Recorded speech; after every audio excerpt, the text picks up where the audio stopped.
नमस्कार, मैं अरबाब अहमद खान। आप देख रहे हैं अल हयात नेशनल न्यूज़ चैनल। सुल्तानपुर पहुंचे सांसद संजय सिंह का हुआ जोरदार स्वागत। सांसद संजय सिंह ने कहा, बांग्लादेश का सबसे बड़ा घुसपैठिया अडानी, मोदी योगी छील रहे घास।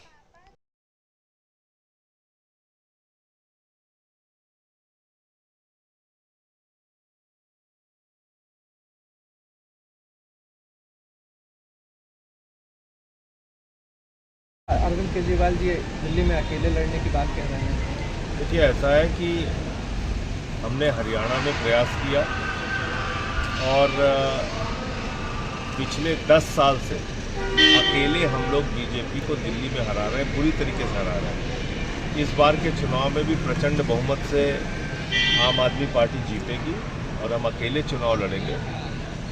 पिछला जो 3 चुनाव हुआ है उसमें भी हम अकेले चुनाव लड़े, तो दिल्ली का चुनाव हम लोग अकेले लड़ेंगे। हमारे जो मुद्दे हैं, जो काम है उसमें। उत्तर प्रदेश सरकार मुस्लिम मदरसा बोर्ड बनाने जा रही है, तैयारी कर रही है, क्या कहेंगे इसमें? नहीं, उनका क्या मदरसा बोर्ड है, क्या वो करने जा रहे हैं, उसकी मुझे कोई जानकारी नहीं है। उसकी जानकारी होगी तो मैं बताऊँ। वक्फ बोर्ड बिल में अमेंडमेंट हुआ है, उस पर कोई आपत्ति आप लोग को? वक्फ बोर्ड बिल सिर्फ झगड़ा कराने के लिए लाया जा रहा है। वक्फ बोर्ड बिल का एक ही मकसद है कि किसी भी तरीके से झगड़ा कराओ, विवाद कराओ, बांटो समाज। आप बताइए कि आप कह रहे हो कि प्रैक्टिसिंग मुस्लिम 5 साल का होगा, वही वक्फ कर सकता है। दान करने के लिए आपको अब ये देखना पड़ेगा कि 5 साल तक कोई आदमी अपने धर्म का अनुयायी है या नहीं है, और आप ये कैसे तय करेंगे आप कौन होते हैं? उसमें आप 200-300 साल पुराना रिकॉर्ड मांग रहे हैं, ये जमीन वक्फ है कि नहीं है।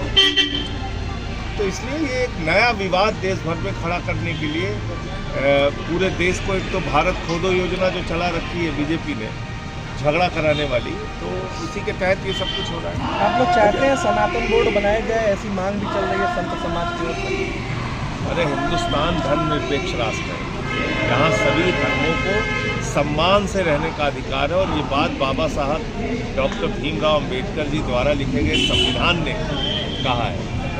उसमें आप कौन होते हैं या मैं कौन होता हूँ कोई मांग करने वाला, कहने वाला?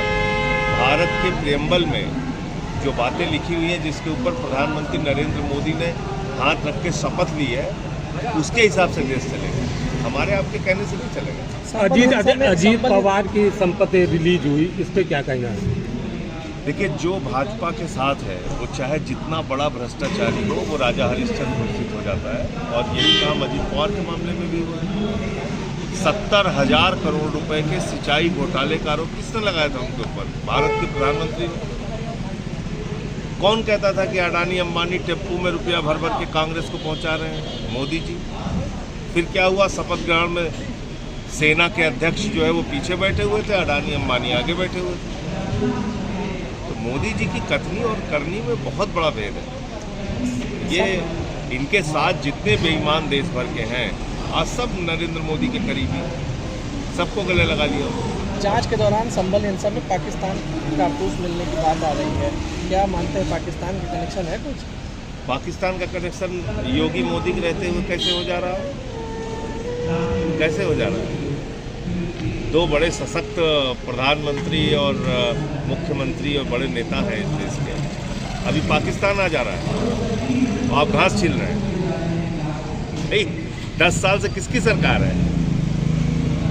तुम आके अब कह रहे हो यहाँ पाकिस्तान हिंसा करा रहे, तो तुम घास छील रहे हो, क्या कर रहे हो? सरकार किसकी है?